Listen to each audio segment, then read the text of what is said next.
Bonjour auditeurs et auditrices de Radio Taïwan International, ici Clément Tricot. Vous écoutez un nouvel épisode de RTF, votre émission sur les relations entre Taïwan et la France. Aujourd'hui, nous allons discuter avec Stellina Chen, qui est déjà passée plusieurs fois dans l'émission. Stellina est une illustratrice et dessinatrice de presse taïwanaise. Elle est de passage en France puisqu'elle est en résidence à Angoulême. Vous connaissez forcément cette ville si vous aimez un minimum le 9e art. Cette année, le Festival international de la BD a fait beaucoup parler de lui, notamment puisqu'il a été, en tout cas le FIBD a été annulé dans sa forme un petit peu habituelle pour être remplacé par le Grand Off. Et bien Stellina était présente sur place, elle va nous raconter un petit peu ses projets et puis le travail dans sa résidence. On commence tout de suite avec une première partie de notre discussion avec Stellina Chen.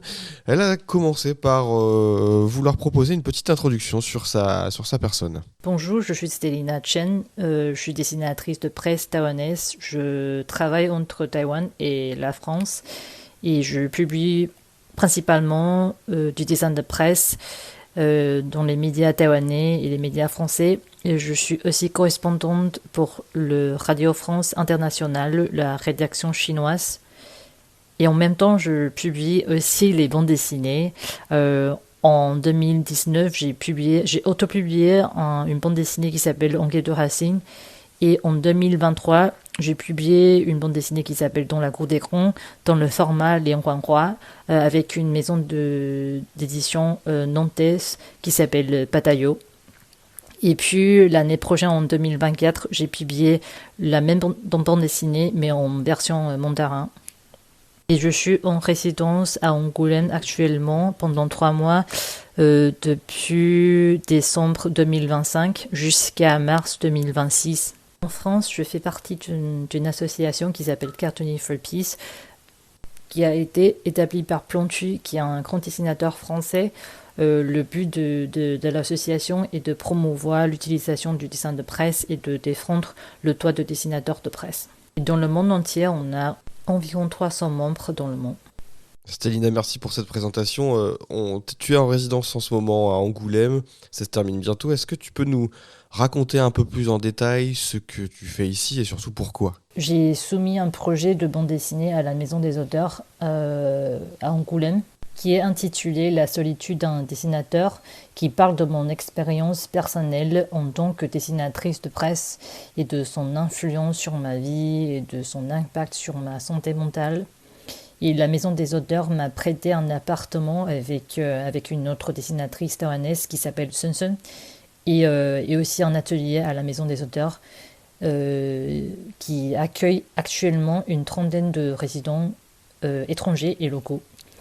En même temps, je continue bien sûr à dessiner des dessins de presse et d'écrire les actualités pour le Radio France International, la rédaction chinoise. Est-ce que tu peux nous raconter un petit peu comment ça se passe, surtout les échanges avec les autres artistes que tu peux rencontrer ? Je sais que tu es une colocataire taïwanaise, et puis les autres rencontres aussi. Qu'est-ce que ça vient t'apporter, tout ce passage et cette expérience en résidence comme ça à Angoulême ? Oui, c'est une expérience très agréable avec les autres artistes, car tout le monde vient de pays différents. Il y a des Anglais, des Australiens, des Colombiens, des Mexicains, des Espagnols, des Slovènes, des Chinois, des Sud-Coréens, enfin bien sûr des Français. Bon, en tout cas, enfin il y a plein de résidents qui viennent de plein de pays dans le monde. Et tout le monde travaille sur des projets de bande dessinée complètement différents. Le style, le processus de travail sont également très très très différents. Et c'est très inspirant pour moi de voir le travail des autres, surtout quand on travaille seul. On a souvent tendance à s'enfermer dans sa propre vision et sa propre perspective. Et avec ma colocataire taïwanaise Sensei, on a un style très très différent aussi. Mais nous sommes en quelque sorte devenus les représentantes des artistes taïwanais au sein du groupe. Et on a présenté notre culture taïwanaise et nos références en matière de dessin aux autres résidents. Alors là, ce qui est un petit peu exceptionnel aussi, c'est que tu es en résidence à Angoulême, une année marquée, comme on l'a dit, de manière un petit peu particulière. Le Festival international de la bande dessinée d'Angoulême a été tout simplement annulé cette année à cause d'une polémique sur l'organisateur 9e Art Plus. Voilà, les auteurs ont quand même décidé, avec certaines maisons d'édition, d'organiser un festival, le Grand Off, beaucoup plus intimiste, beaucoup plus calme, avec beaucoup moins de monde, hein, forcément cette année, mais quand même il y a eu un festival. Est-ce que tu peux quand même nous raconter comment ça s'est passé, ton expérience comme ça de ce festival, bien sûr avec sa forme, mais voilà, ton expérience personnelle. Le Grand Off est évidemment, enfin, plus petit que le festival officiel, mais même dans sa version off, il y a beaucoup d'activités dans la ville. Avec l'équipe taïwanaise, on a un stand au festival organisé par l'ancien directeur du public et de la lecture publique de la Cité de la bande dessinée. Et il s'appelle Laurent Méliquin.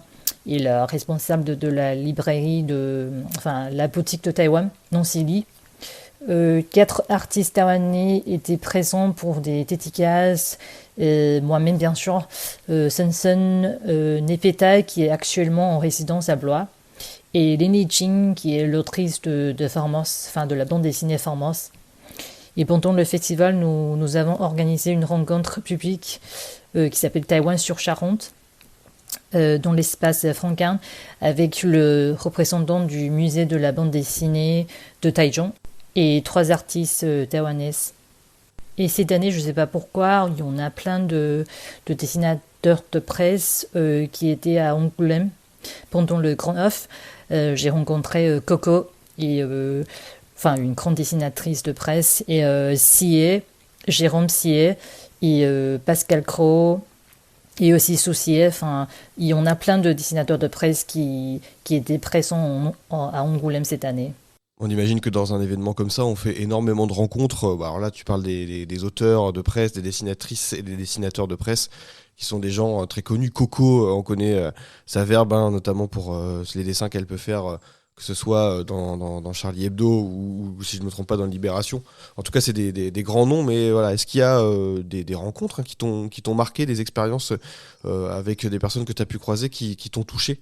Après la rencontre, une jeune Française et sa mère sont venues au stand pour acheter 2 de mes bandes dessinées, dans la cour d'écran et en quai de racine. Et il m'a également demandé mes coordonnées et mon email et tout ça. Et il m'a dit qu'en fait, qu'elle faisait des recherches à Taïwan, à Kaohsiung, sur la bande dessinée taïwanaise. Je ne sais pas si elle fait sa recherche en français ou en mandarin, mais c'est très intéressant. Est-ce que quand même cette année, avec ce format un petit peu atypique du Grand Off, qui n'était pas le festival international de la BD habituel, est-ce que tu as l'impression d'avoir peut-être manqué un peu quelque chose quand même, de ne pas vivre l'événement dans son entièreté, le fait que ce soit un événement un peu plus réduit, mais malgré peut-être plus chaleureux? Pas vraiment, parce que la version Grand Off est déjà très enrichissante et satisfaisante pour moi. Et la partie principale de notre résidence n'a rien à voir avec le festival. Ça sert plutôt à échanger avec les résidents de la Maison des auteurs pendant les 3 mois qu'on est en résidence, et peut-être à s'intégrer à la culture française et à la scène de la bande dessinée franco-belge. Justement, pour revenir un peu sur ta résidence, en ce moment, tu participes à une exposition, tu présentes quelques pages de ta bande dessinée. Est-ce que tu peux nous raconter un petit peu ça? Je crois que ça parle notamment d'une expérience particulière que tu as vécue et qui te concerne vraiment très très fort. Oui, pour les résidents, on a une exposition collective à la Maison des auteurs Niveau Moisin, où on a présenté nos dernières planches, juste quelques pages sur lesquelles on travaille actuellement. Et c'est une expérience très intéressante parce que avant de montrer le projet en cours, j'étais pas sûre de vouloir le rendre au public et continuer. Mais pendant une de mes dédicaces, en fait, une femme, elle est venue me voir et m'a demandé si j'étais l'artiste Stélina. Et elle m'a dit qu'elle voulait acheter les bandes dessinées qui étaient dans l'exposition, et je lui ai répondu que en fait c'était encore un projet en cours. Elle m'a dit qu'elle était très touchée et très mouvante par l'histoire, et qu'elle aimerait savoir ce qui allait se passer ensuite. Ce projet de bande dessinée dont tu parles, est-ce que tu peux nous expliquer comment tu penses le faire vivre? Comment est-ce que dans le temps tu vas faire vivre ce projet? Je pense que je vais continuer à dessiner quelques pages et peut-être les montrer à un éditeur pour voir ce qu'ils en pensent et puis éventuellement le publier. Tu nous as très justement dit qu'il y avait une dame qui était venue te voir pour te parler de ce projet de bande dessinée, t'en demander plus, et où est-ce qu'elle pouvait trouver cette bande dessinée, etc. Est-ce que voilà, ce retour du public, est-ce que c'est pour toi c'est une source de motivation d'avoir des lecteurs qui vont venir te demander où trouver tes livres et qui t'expriment aussi justement une attente pour en savoir plus? Oui, car l'histoire elle-même est très personnelle. J'étais pas sûre de vouloir la publier, mais les commentaires de cette femme, de cette dame, me donnent l'impression que mon travail pourrait peut-être aider d'autres personnes qui traversent des moments difficiles comme moi.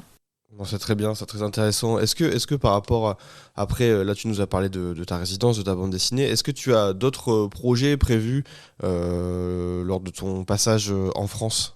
En novembre, j'ai participé au festival de la bande dessinée à Blois, qui s'appelle BD Boom. Et Taïwan était le pays invité cette année. On était 5 artistes taïwanais. Moi, Evergreen Ye, Lin Lijing, encore une fois l'autrice de la bande dessinée Formos, et Pei Xu, et bien sûr le dessinatrice Nepeta Liu qui est en résidence à Blois. Du coup, on a 5 dessinateurs de taïwanais en total. Et on a fait des dédicaces et des interventions. Et j'ai aussi eu une rencontre intéressante avec le dessinateur de presse français Soucier, qui vient de publier son BD dans la tête d'un dessinateur de presse.